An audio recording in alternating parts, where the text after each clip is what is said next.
Hello, everybody. Welcome back to Unravel Till Raw. I'm your host, Goddess Merlene, and we're here for another episode titled Envy, Jealousy, and Healing to Overcome It. Today, we are going to talk about envy and jealousy, traits that for so long I was so reluctant to accept that I carried. So I am so excited to dive into this topic with you all because it took such a long time and such an ego adjustment for me to truly accept without shame or embarrassment that I carried a lot of envy in my heart. Um, I've always prided myself on being an overall super supportive friend and not being phased of people in my life just doing their thing and flourishing. So I thought. So now accepting this new layer of myself that I need to work on and that needs love has been such a interesting and beautiful experience. So let's get right into it, okay? There was a component that I believed classified jealousy and competition that I never carried. So I just thought that that overall exempted me from being a hater and holding those qualities.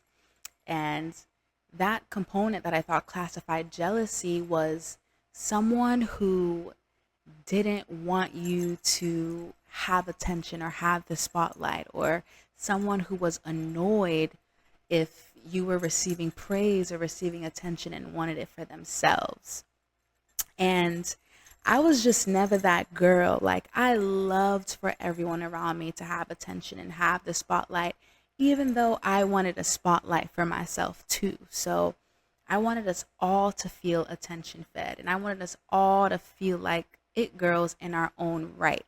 So if I ever felt insecure, it was because I felt like there was a grand imbalance between how much attention I was receiving and how much attention someone else was receiving. But it was never because I wanted them to have any less. I just wanted to feel included and gassed up too, but was genuinely happy and unfazed with them feeling like that girl in their own right. So, boom. In my head, I'm not a jealous friend. Please, everybody, flourish. I can't lie, I would like to feel good too, but I would never want any less for anyone around me. But I had to realize that that was only one component and one level of jealousy and competition, and I carried a very unique component of envy and jealousy of my own. So, this level of envy that I carried was rooted in seeing people have the privilege to do things that I have still yet to give myself permission to do. Okay, so let me break that down and give y'all an example, because the first thing that comes to my mind is my ex girlfriend. Okay, my ex girlfriend was a very emotional woman. Okay, she could cry at a whim. Tears would come to her eyes, whelp into her eyes at the snap of a finger. She just wore her heart on her sleeve, and she was just a very sensitive and emotional person.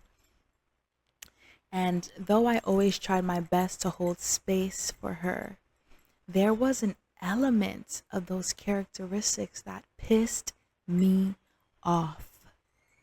There was an element of those characteristics that I viewed as weak.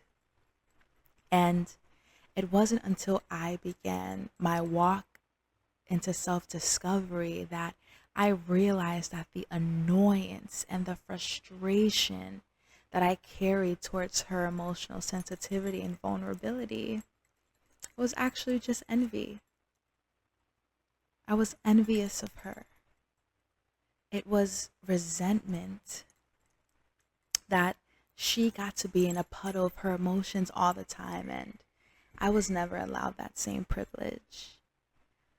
I was taught that I had to be strong, that I had to be tough, I wasn't viewed as soft and feminine growing up out here as a Haitian dark skinned woman.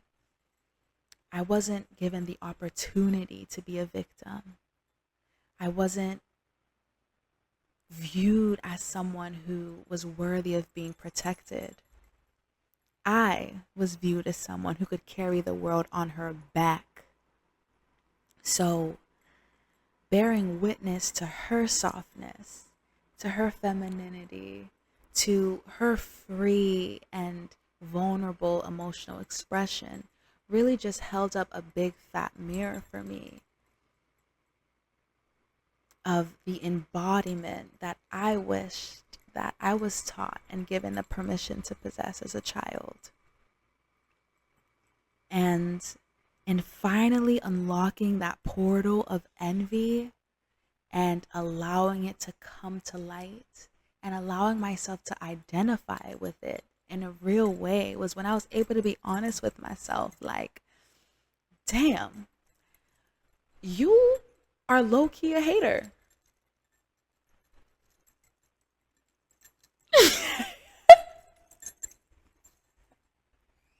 Like you are high key a hater.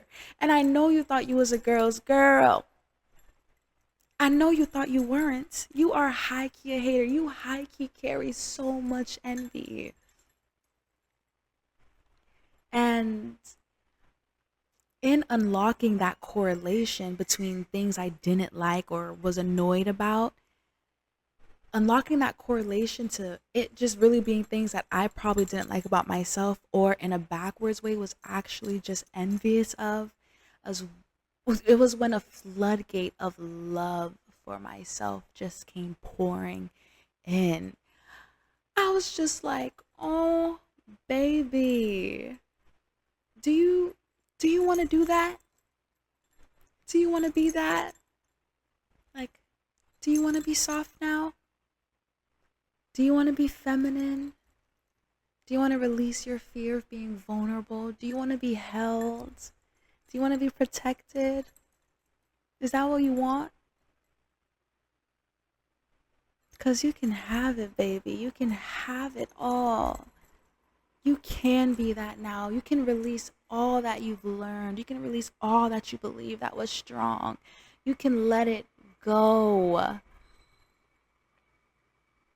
And you can be that soft, emotional, vulnerable, feminine woman. And you don't have to be envious of someone who is that. And in giving myself permission to be that was what's been supporting me in releasing envy in every single area in my life. Because you can't be envious or jealous of something that you've given yourself permission to attain. You can only be jealous and envious of something that you view as unattainable to you. So, if everyone really believed that they could have any reality that they desired, there wouldn't be any envy or jealousy in this world, in my opinion. So, I hope this episode was supportive to you all in one way or another. I hope it supported you all to maybe slow down and take a pause next time something about someone annoys you. Because I truly believe that this perspective can translate to so many other areas and characteristics that people find annoying about people, like this person's arrogant, this person's conceited, this person is loud, this person's too quiet, whatever it is. Not everything. Sometimes people really just have a characteristic that's just not cool. It's not desirable. It's annoying. It's inconsiderate, whatever. Sometimes the characteristic is what it is. But there are so many other areas where you can really get down to the nitty gritty and be like, why am I annoyed that this person is conceited?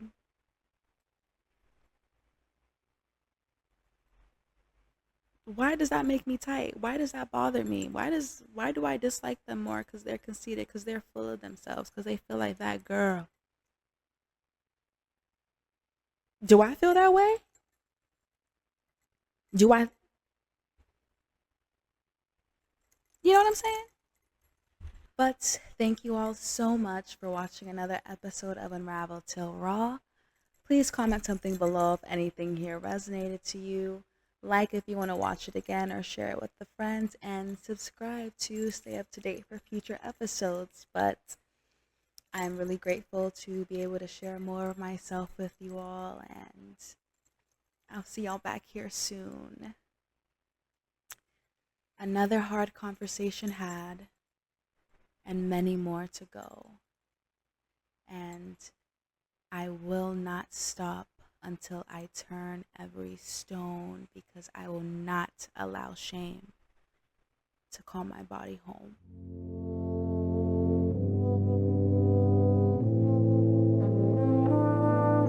Peace, family.